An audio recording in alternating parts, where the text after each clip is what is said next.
We've got ourselves a Sunbelt rivalry. South Alabama and Southern Miss. It's Locked On Sunbelt. You are Locked On Sunbelt, your daily podcast on the Sunbelt Conference. Part of the Locked On Podcast Network, your team every day.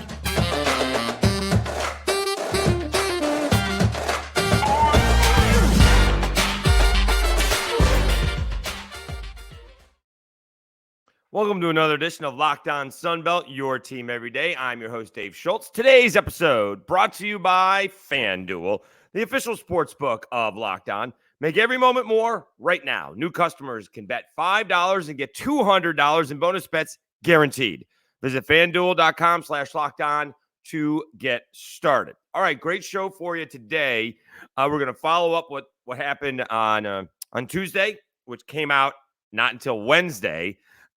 And that would be the South Alabama Southern Miss rivalry. Cajuns need a rival. That's the problem with some of the attendance. The Cajuns don't have a rival. And then unfortunately, but not surprisingly, JMU was denied postseason access. All right. So South Alabama, and I'm not sure anybody knew what was going on beforehand, ran up the score. Certainly tried. They beat Southern Miss 55-3, and it could have been worse, right? They denied themselves a touchdown at the end of the half because they jumped on 4th and 1, or at least attempted at a touchdown. They missed a field goal at the end of the half, and then they threw an interception at the end of the ball game. And I don't have a problem with. I do have a problem with running up the score. All right, I don't think that's a sporting thing to do. But I also don't have a problem with situational football. There's going to be a time when South Alabama probably needs a field goal, either at the end of the half or at the end of the ball game, and can you get one in 30 seconds? All right, so I don't have a problem practicing situational football against an opponent. You do it in practice, but you don't really do it in the game because it rarely comes up that way. What we didn't know is there was, at least in South Alabama's mind, rationale behind what they were doing. It didn't make sense to me what was going on with the timeouts, with what Kane Womack and South Alabama was doing, other than having that situational football, right? It is 31-0. All right. I'm sorry. It's 31-0. There is 45 seconds left in the game, or in the half. 45 seconds left in the half, and Southern Miss is 1st and 10 at their own 25. They get a penalty. They run it. They're trying to run out the clock. South Alabama's calling timeout. They're calling timeout. They called a couple of timeouts. They get the ball back on their own 36-yard line with 17 seconds left to go. Now, they ran 2 plays. Sepsic, who actually had a good ball game, tried to get 3 more yards and almost cost them a chance at a field goal. They put 1 second back on, and Diego Guardo, who, again, usually doesn't miss. He's missed a couple now. He missed a 41-yard field goal. So it could have been absolutely 34-0. It could have been 38-0. They were pouring it on. And then at the end of the ball game, same thing. South Alabama interception, they stop Southern Miss and they're on the first downs, stop them on downs, and there's 1st and 10 at the 50, and they're throwing the football up 55-3 because they have 7 rushing touchdowns. I guess they need a passing touchdown. No, you take that, there's plenty of time, but they're throwing the football midway through the 4th quarter. Gio Lopez actually had a man open, and he underthrew. So they could have had a 60 spot. And what we did not know, at least those from the outside did not know, there are a couple of billboards, whether people should take them lightly or not, or when they were purchased, I guess, is in the eye of the beholder. So Southern Miss, went to play in the Lending Tree Bowl last year in Mobile. And one of them has a billboard that says, "Welcome to the Port City." That is the nickname for Mobile. They have a big port right on the Gulf. And it looks like it's crossed out with a big X and written in there, scribbled in there. It says Hub City, which apparently is the nickname for Hattiesburg. And it's got a Golden Eagle logo on there. That's one billboard. The other billboard appears, I think that one is right next to McDonald's, which is across the street, basically, from the university. The University of Southern Mississippi, a major university experience at a cost comparable to your local university. Now, I don't have a problem with Southern Miss advertising in Mobile. Okay, they should, right? And I presume Mobile advertises in other towns, right? This is always going back to even football players, getting recruited out of town. Well, why didn't you go to college at home? Because did you? I didn't. I wanted to go away to school. So I don't have a problem with them coming in there and advertising, but perceived or not, and perception is reality, Kane Womack and company took it as a personal affront, taking shots at South Alabama. All right. We are the port city. You crossed it out. You made it the hub city. Even if it was just for a weekend, and even if it was purchased at the bowl game in December, the billboard is still up. Didn't come down. They're certainly getting their money's worth, and they've now really getting their money's worth, because who knows who was paying attention to those billboards. Now nobody, and they are now. And so the way South Alabama saw it is you said we're not the port city, we're the hub city, and you alluded to the fact that you don't think that South Alabama is a major university. Whether that's true or not, that's the way South Alabama took it.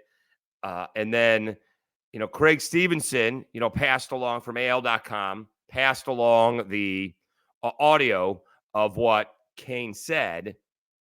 And I posted a tweet. It's out there. You can see it at SchulzeCast. I don't go viral very much, but probably by the end of the day, I'll have 100,000 views. So that's pretty good for me, right? If I get 2,000 views or something like that, that's a lot. So this is already at 75,000, early Thursday morning. And this was unprompted. All right. The press conference was over. The SID handling the press conference. Anybody else? Any other questions? And before he stepped away, Kane Womack basically said, hey, look, I have a lot of respect for all of the people who have built this program. He went through all of the coaches that, were there either with him or before him. And it should be known, if you don't know, that Kane Womack, we talked about it, I think, in yesterday's episode, that Kane Womack is a Southern Miss alum. He played football at Southern Miss, met his wife at Southern Miss. Or re-met her. I guess they grew up together. But he re-met her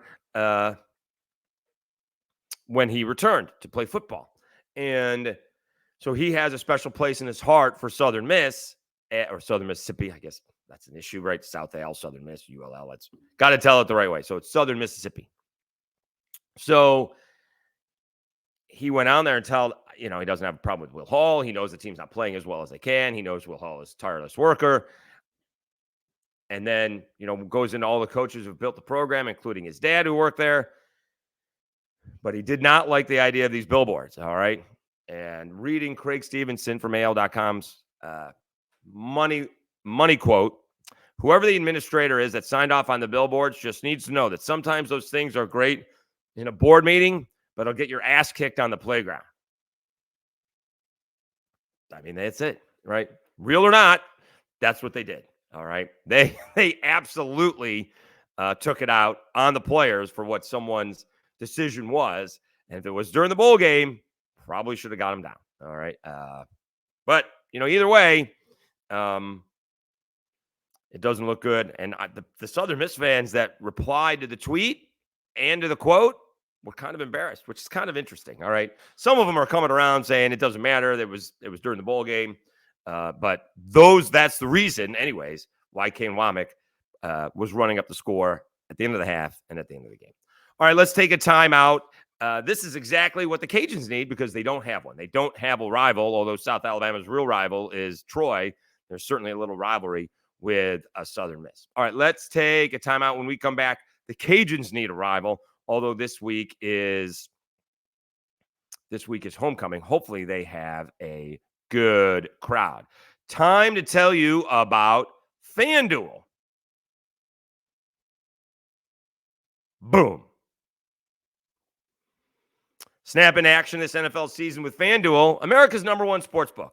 Right now, new customers get $200 in bonus bets guaranteed when you place a $5 bet. That's $200 in bonus bets, win or lose. If you've been thinking about joining FanDuel, there's no better time to get in on the action. The app is so easy to use. There's a wide range of betting options, including spreads, player props, over-unders, and more. So visit FanDuel.com/lockedon and kick off the NFL season. FanDuel, official partner of the NFL. All right, Dave Schultz, Locked On Sunbelt, your team every day.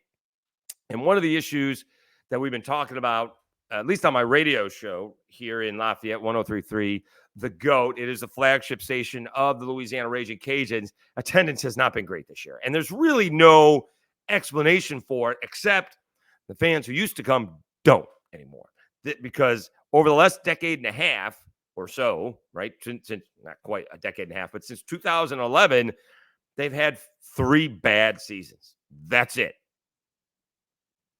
3 bad seasons. And that includes last year, which was not all that bad. They still went to a bowl game. They finished 6-7 because they lost a bowl game. I don't consider that, fans consider that bad. I don't. It was 2015 was an issue. They had an issue trying to replace Terrence Broadway, the first quarterback. Brooks Hack either wasn't very good or got hurt. And then Jalen Nixon came in, and I think he got hurt, and they had issues with the quarterback. Then they got Anthony Jennings, transferred from LSU in 2016, went back to the bowl game. They actually rallied, had a goal line stand against Arkansas State to get to the bowl game. And ironically enough, it was Nick Mullins and Southern Miss who beat them in the New Orleans Bowl. And then they had an issue at quarterback again in 2017 and some off-the-field issues as well. And that was the end of Mark Hudspeth. He built this up. When I got here in 2013, they're drawing somewhere between 25 and 28,000 almost every game, right? And then bigger ball games ended up being Grambling and Southern. La Tech was probably a big crowd, and McNeese, honestly enough, a big crowd. But they don't have, the problem is the Cajuns don't have a rival. They don't. It should be ULM, but it's not. People don't come down.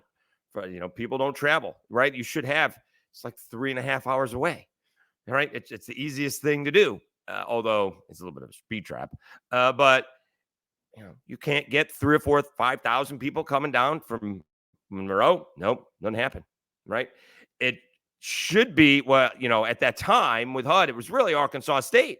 Well, that's a little bit of a trek, all right? There was no love lost between HUD and Blake Anderson, at least, and some of the teams as well. Those were the 2 teams that were the best at the time I don't think there was divisions even at the time, but those were the kind of the top dogs in the Sun Belt, and that was that. But they don't. That's the thing. They don't have a rival. All right. This is homecoming, and it's Georgia State. You can't get any better on the field than this. It's Georgia State is 5-1, coming off a big win over Marshall, and 2 weeks ago, Cajuns coming off a big win over Texas State. So far, they've only lost to at ODU and at Minnesota. And they have this exciting new freshman, if you will, second-year player, Zion Chris, as their quarterback, and the future looks bright. We should be talking about if they're going to get 30 or 35,000 in this ballgame. I mean, and it should be a minimal of like 25,000. And yet they're going to get somewhere between, hopefully 15 and 20,000. Hopefully. It's on national TV. There's some things going on this weekend here in town. It's on ESPNU, but that didn't stop other places, right? All these games seem to be on, right? How would I know what the crowd looks like with App playing? Because I see it on TV.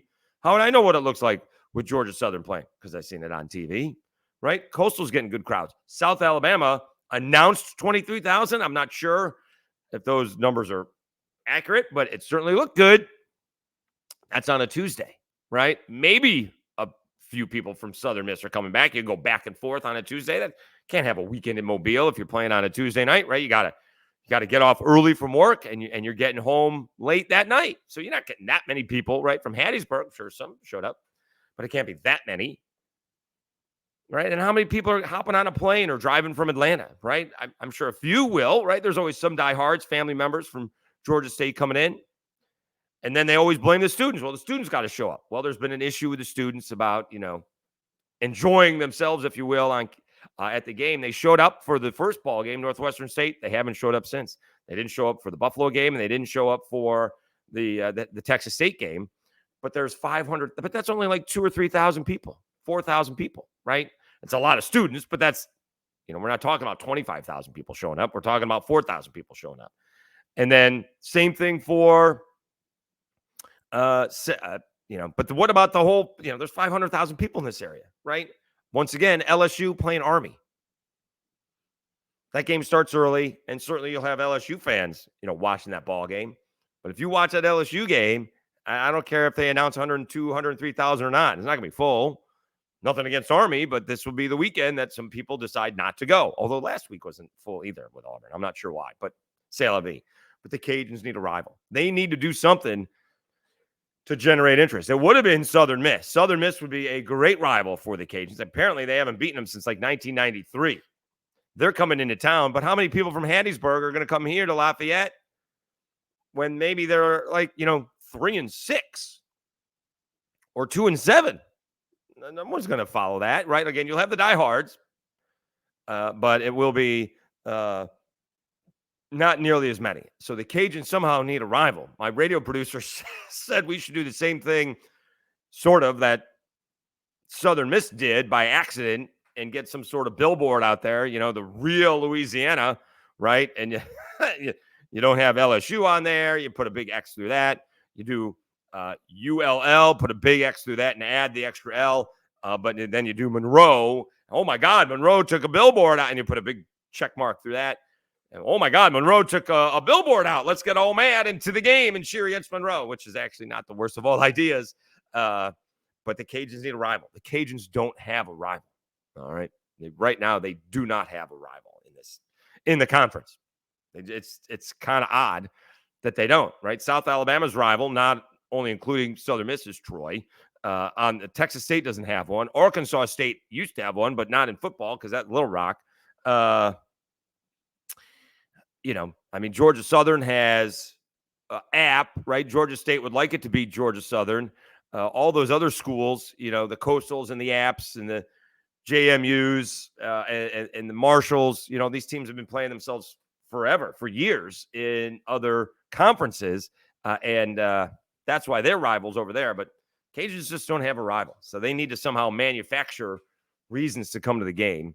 And it should be a good ball game. Again, you can't complain about it, and it's on national TV. It doesn't cost nearly that much to come. It's 6 times a year. It's not like it's an NBA season or, college baseball season or a Major League Baseball season. 6 times a year. And there's 3 more left. You get this one, you get Southern Miss and ULM. And it'd be nice to see the Cajuns come out and support their team because it's a good football team. I don't know who's going to win. I think Georgia State is really good. I think the Cajuns are going to win. I'm only picking that. I don't even know if they are going to win, but I'm picking that because they're at home. Georgia State has gone on the road and beaten Coastal. We'll see if the crowd can get behind them. If this is a big crowd, 20, 25,000, it could be a big help. We'll see. But the Cajuns somehow need to find a rival to start bringing more people into the stadium. All right, let's take one more timeout. When we come back, JMU may be the best team in the Power Five, in the Group of 5, but they will not be able to prove it in the postseason. It is Dave Schultz, Locked On Sunbelt, and it is time to tell you about LinkedIn. These days, every new potential hire can feel like a high-stakes wager for your small business. You want to be 100% certain that you have access to the best qualified candidates available. That's why you have to check out LinkedIn Jobs. LinkedIn Jobs helps you find the right people for your team faster and for free. Add your job in the purple hashtag hiring frame to your LinkedIn profile to spread the word that you're hiring. Simple tools like screening questions make it easy to focus on candidates with just the right skills and experience so you can quickly prioritize who you'd like to interview and hire. It's why small businesses rate LinkedIn Jobs #1 in delivering quality hires versus leading competitors. LinkedIn Jobs helps you find the qualified candidates you want to talk to faster. Post your job for free at linkedin.com/lockedoncollege. That's linkedin.com/lockedoncollege to post your job for free. Terms and conditions apply. All right, Dave Schultz, Locked On Sunbelt, your team every day. Drinking some green tea, I swear, in the, Yeti-like style tumbler. All right, so Shane Metlin covers the JMU Dukes, who, if they get a win at Marshall, they'll be in the top 25. That game is tonight. We've talked a lot about that ball game. Shane Metlin, let me see. I want to make sure I get this right. Covers it for the Daily News Record. I guess that's in Harrisonburg. He went and checked it out about what. So it should be noted. Let's go back a little bit. Virginia Attorney General, I don't know how to say his name, Mayaris. He sent a letter to Charlie Baker, sent a letter to the NCAA on trying to get JMU to get a waiver for postseason eligibility. The Sun Belt is following the NCAA's lead. It's a ridiculous rule. It's foolish. I know they don't want people to go up and down, but I think that the price tag for going up now is exorbitant. Like it went from like 5,000 to 5 million. They don't want what was told to me by somebody. I don't remember who, but the idea was, you go recruit all these players for FBS and then you fall back down. Well, there's if I can figure that out, if you go up to FBS, you can't go back you do it for 10 years. You can't go back for 10 years. And if you ever go back to FCS because it didn't work, you can't ever come back to FBS. There's no waiver. There's no decisions. I don't care about the administration. Once you go up and you go back, can't ever do it again. Okay. So Charlie Baker, who has shown no leadership at all, he's the former Massachusetts governor. He's up in Congress trying to get them to pass a federal law on NIL. They can't figure anything out. They denied it. All right. Reading of the letter to the Attorney General that Shane Metlin posted, under the recent direction of the Division I Transformation Committee, a comprehensive review of FBS membership requirements was conducted over the past several months. The committee's work led to the Division I Council's adoption of significantly increased financial aid requirements and an increased fee to reclassify from FCS to FBS. That's before. They've already transitioned, right? They don't have to pay that exorbitant fee. Because James Madison is already in the reclassification process, the university will benefit from having until August 2027 to meet those elevated requirements, along with current FBS members, and is not responsible for paying the increased fee. Like I said, the Division I Board of Directors and Council believe clear standards and timelines for reclassification process will promote strategic membership growth and allow for uniform experience for all reclassifying institutions. The board and council agreed that if changes to the FCS, the FBS reclassification process are warranted, these should be handled through legislation that applies to all schools reclassifying from FCS to FBS. James Madison may still access postseason bowl participation this year if an insufficient number of active FBS institutions meet the requirements for bowl eligibility. If there are not enough active FBS institutions that meet requirements for bowl eligibility, and James Madison meets the definition of a deserving team, then there are criteria for filling the open slots that may allow James Madison to participate as a reclassifying institution in its final year of reclassification to FBS from FCS to FBS. Basically, that means, and you can hear, they are not getting to a bowl game unless there's not enough 6-6 teams. If there's 5 and 7 teams, they'll get in one. They won't get into a very good bowl game if you're replacing a 5 and 7 team. Also, they could be a New Year's 6-day team. If they get in the top 25 and they don't lose, and everybody else is going to start playing each other, they would move up significantly. And so they're screwing this around. Now, somebody else just posted, I don't know who Taylor Atkins is. He's co-host of JMU Sound Off. All right, so he's part of podcast for JMU. Apparently, Liberty University got a waiver. The NCAA waiver approval was based upon Liberty providing substantial information demonstrating its readiness to begin the reclassification process. Liberty's ability to follow current FBS institutions who have demonstrated viability without conference affiliation, and university's ability to satisfy FBS requirements. So what a shock. No consistency in what the NCAA does. And it's a real shame because it's a stupid rule. It really is. Again, it's a lot like money. The people who have it don't want to give it up. And so if you're really good, right? App State's been really good. Georgia Southern was really good. These teams moved up. Took Coastal a little bit to get there. But it's a stupid rule, and JMU's getting screwed. But they knew it going in. All right, this was a long shot. This is not a surprise. It's unfortunate, but it is not a surprise to them. But it appears that conversation is over. All right. Thank you so much for we'll be watching. Well, we got a lot of watching tonight. Got the Saints tonight.